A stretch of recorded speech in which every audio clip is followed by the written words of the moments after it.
平時用焗爐焗出嚟嘅芝士蛋糕咧，質地都會比較實。但係如果用咗 Panasonic 嘅純蒸汽烤焗爐，佢喺焗嘅時候可以噴出蒸汽，令到蛋糕咧會更加鬆軟，咁就唔會有呢個問題㗎啦。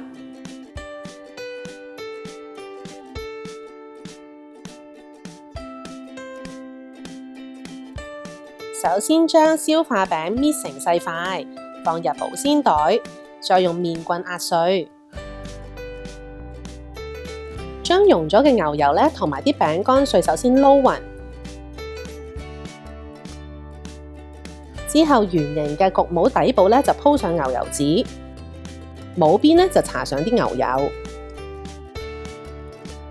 餅乾碎咧就平均咁樣鋪響底部之後輕輕壓實，再放響冰格度雪30分鐘。將忌廉芝士、牛油、酸忌廉用電動打蛋器以高速打勻，之後就加雲呢拿油同埋檸檬皮，仲有砂糖、雞蛋、粟粉、忌廉同埋檸檬汁，繼續攪拌到咧佢全部啲材料都完全混合。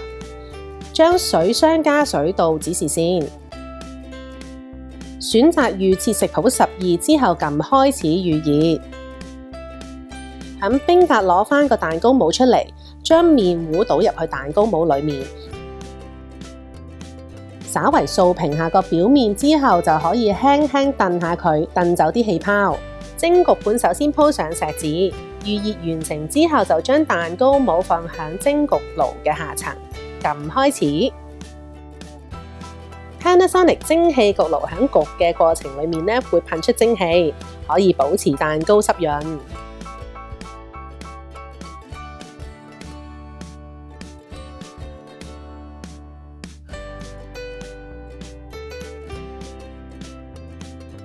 有 Panasonic 嘅純蒸汽烤焗爐，撳一個掣就可以做到好軟熟嘅焗芝士蛋糕㗎啦。Panasonic 蒸汽焗爐，蒸出健康好味道。